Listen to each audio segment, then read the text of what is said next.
you've done a lot of voiceovers. Where's that from? It's the voice from above. But I don't know, am I allowed to talk about this? No. That's something that you guys are working on? Yes, you can, because it's all over the damn internet. We had a gag order. We were sworn to secrecy. But now everybody knows, Andrew. Go ahead. I'll let you guys do it, Burt. What do you want? I'm the one that got in trouble for starting this. Of course. I don't know if they want to know about this new movie or not.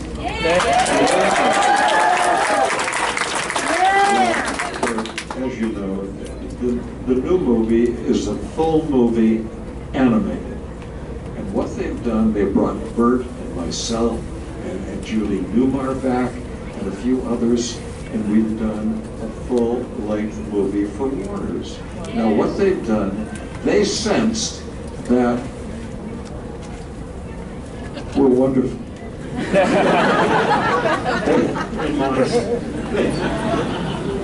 Andrew, we don't jokes from the MC.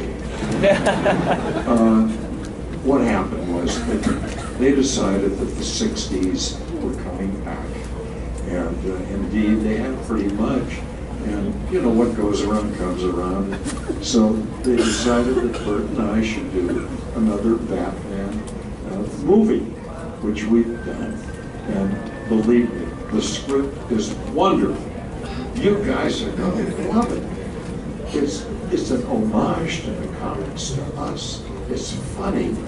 And, you know, Batman was a comedy. As kids, you didn't think so, of course. I see you there, sir, you're mature. You know that Batman was a comedy, don't you? He's laughing. But we have done this movie. I think it'll be probably 6 months, Andrew, before it's out. Nope. December 2016. You have something you know? Yes. You could be arrested for this. All I would like to say about the film, I'd like to say something, and hope this doesn't give me as much trouble this time as it was the last time.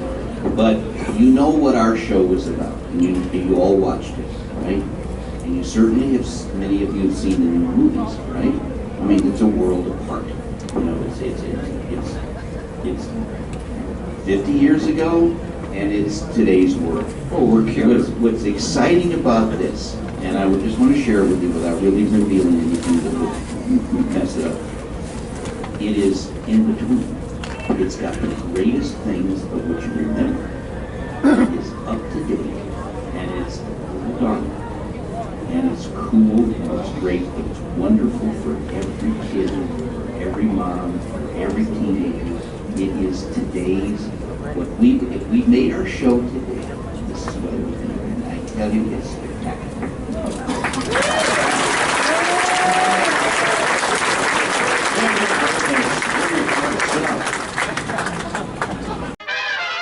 I'm constantly in the hospital from third-degree burns and explosions. Our set was very dangerous.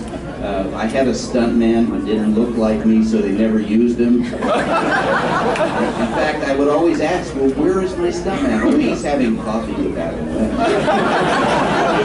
You know, they take me to the hospital. But Batman was a very dangerous show to make. It was a lot of fun, but honestly, and Adam can tell you, there were so many, special effects that involved things that for the people weren't really being careful with it.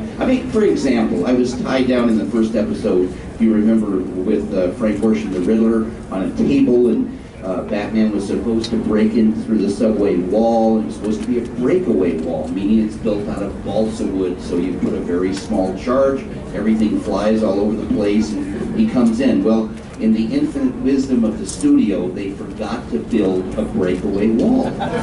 So now you have 2x4s holding a wall together that, some little charge is not going to do it, and there's no time to spend 2 weeks to build a breakaway wall. So in the infinite wisdom of the special effects people, they used 2 half sticks of dynamite for real, and it nearly blew the soundstage down. I was tied on a table, and a 2x4 came down and broke my nose.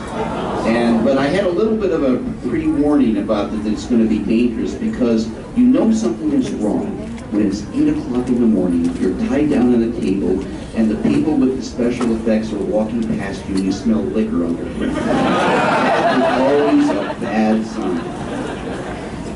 Great question, thank you. When was the last time you two were in the same Batmobile? 10 minutes ago. We ride around. I mean, you know, Batman still drives, right? He drives the Batmobile. Oh, Sonny, first I showed her. You're not going to take my license, are you? No.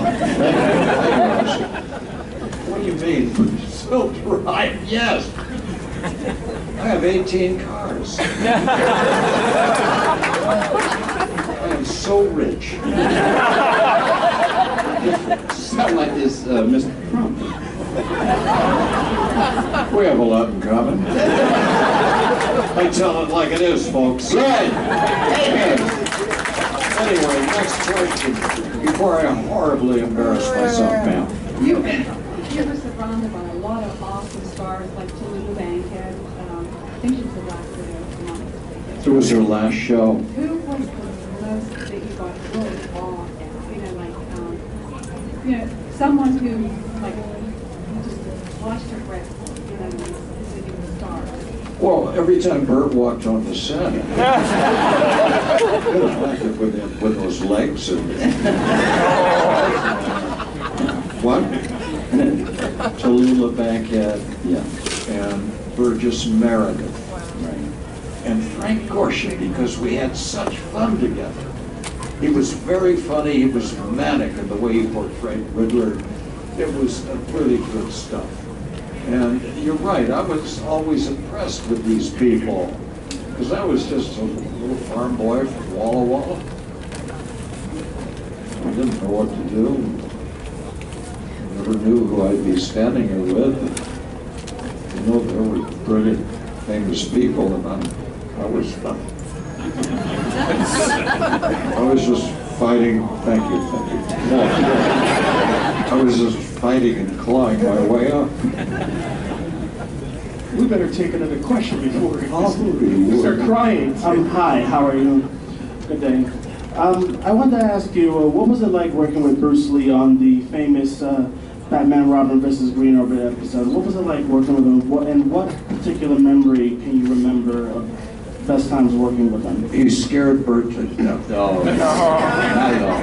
Yes, he did. He did, Burt. I saw you sitting there shaking, and Bruce Lee kept looking at Burt with the worst frown. He just like he wanted to kill. No, And not quite. poor Burt just didn't know what to do. Now, he'll probably tell you a story about his famous martial arts. Well, actually, yeah, it's very true. You know, Bruce and I What? lived in the same complex. No, Burt. I Yes. lived in the same You complex. didn't. Yes, I No, and we used to spar together. I knew Bruce before No, we Batman. lived at the beach together, and No, he used to surf stop with those me. rumors. We just surf Trying together. to answer the man's Well, don't question. answer. It will be accurate. I'm being very accurate. Oh, Bruce, I met Bruce before Batman. That's He did- enough. And I really had a pleasure knowing him and his wife Linda. And at the time, Brandon was like 6 months of age. He trained 7 days a week. Here and we go. like 8 hours a day. And how many hours? he trained 8 hours a day. Minutes, yes. I don't- And we used to spar together. So when we did it on Batman, they had us hold back because they didn't want anything to look really, really real.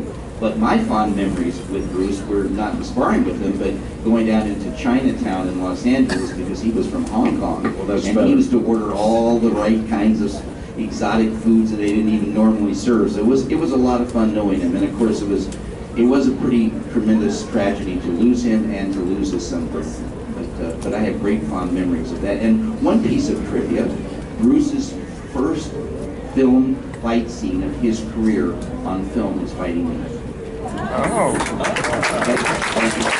Thanks. Next question, Bruce and I used what?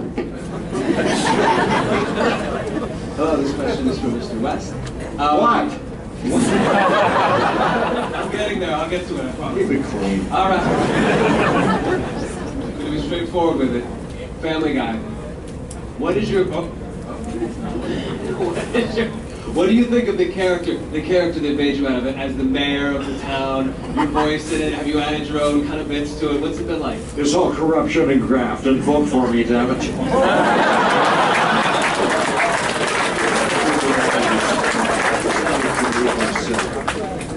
The guy who created the Family Guy. And I said, well, yes, I'd like to try this because it gave me a chance with animation voiceover to do a character that was so quirky and I guess not like myself at all. Yeah, right. But, you got a chance to exaggerate some of the nuttier aspects of your personality, I guess. Next question. Yeah, what was it like to go from Batman to Catman and then be Mayor West and having Peter Griffin and marrying his stepsister? Oh, don't be silly, just send the check. Okay, it's a big stretch. But that's what we're paid for as actors. You know, you get something in writing, in a script, and you think, oh, I can't do this. It's too tough, it's too silly, it's too demanding, whatever. And you know what? You start to cook with it. And as that process begins to take hold, you finally find yourself in front of a camera doing it. It's really scary. Don't even think of it. That chemistry comes right back. You know, we have separate lifestyles. We don't live together in a Wayne Manor place. Running around wearing tights. And At least not all the time. trying to fool Aunt Harriet. Yes, Aunt Harriet, she never caught on. But she bakes great cookies and things. Yes. And I think it's time to go fishing. Let's take another question from the front.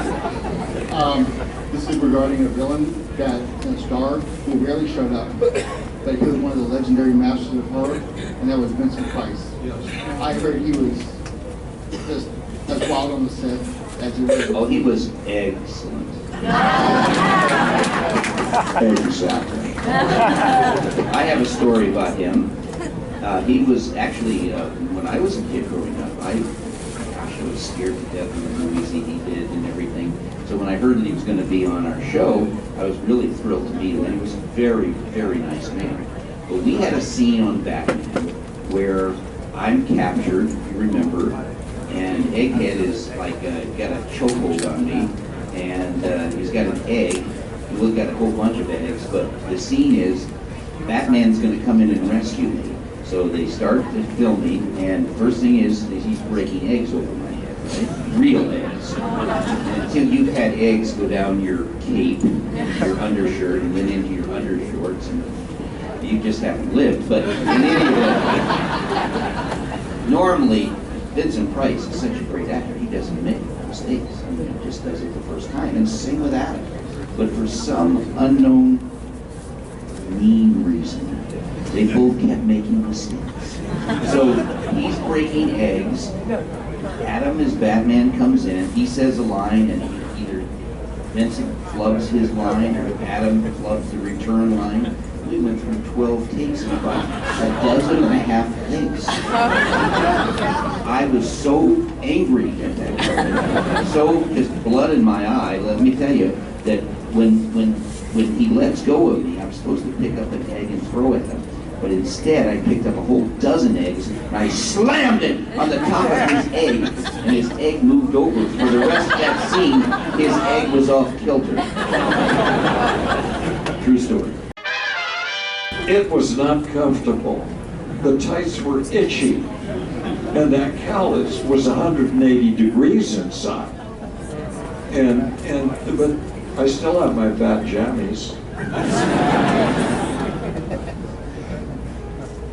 What did you call your tights, Burt? You had a name for your tights, didn't you? Python pants. Right. They nearly strangulated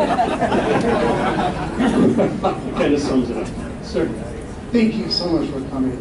This is awesome. The two of you have climbed many buildings.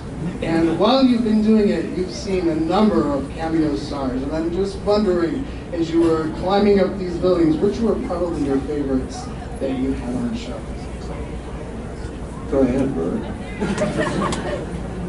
Well, there were quite a few, I mean, and very diverse people. Like, for example, years ago I used to go to Hawaii a lot, so when Don Ho, who was a very famous singer, came on the show in the window, that was great. I think Tiny Bubbles, and then Dick Clark. I was introduced out of Casa for the very first time at his American Bandstand. I followed this group that had just come out called Sonny and Cher.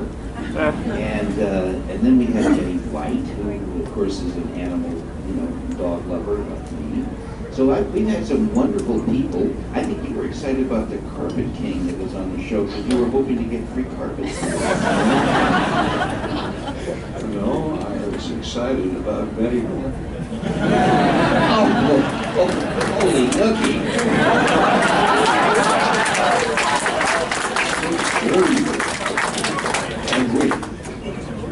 We never knew who was going to pop out of the window. They didn't tell us, and that was part of the fun. It was a surprise, which is wonderful. You see Sammy Davis Jr. singing and popping out of the window, and it presents itself as an opportunity to do a little improvisation and living, and it really worked. The guys who produced our show, Bill Dozier's, the late Bill Dozier, I thought he was brilliant because he had the great talent of being able to mix talent, put it together. And, he had a very famous line. He'd say, I'd rather be an innovator instead of an imitator. And for television, to be an innovator is great because almost all shows are copies of something else. But we were certainly... What? No, where are you going with this? God, I'm falling asleep here. Invaders. What kind of invaders? Imitators. No, I know. It's brilliant, Burt. We were innovators. That's correct. Thank you. All right. When you get that thing in your face, that microphone, it's hard to talk. Yeah, what's your name? Kaylee? Good. We got that. You're such a bad name.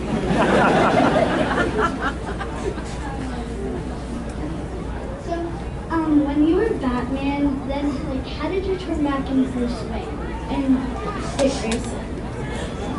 Well, he only turned back to Bruce Wayne. I turned back to Dick Grayson. We had our bat poles, so we slide down, and everybody said, "How is it that you can run to those bat poles, slide down, and all of a sudden be dressed? How can you change so fast?" And the secret is, we had a wardrobe man who slid down the poles behind us.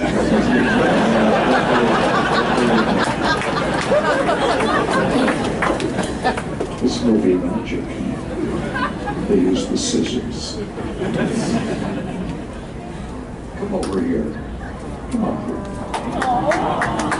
You're so nice. You know to ask us a question like that and everything. Who are you with here? My dad. Where's your dad? Yeah, I see him waving some kind of light. It's really nice to bring you here. Thank you. Really, that was very well done. Yeah.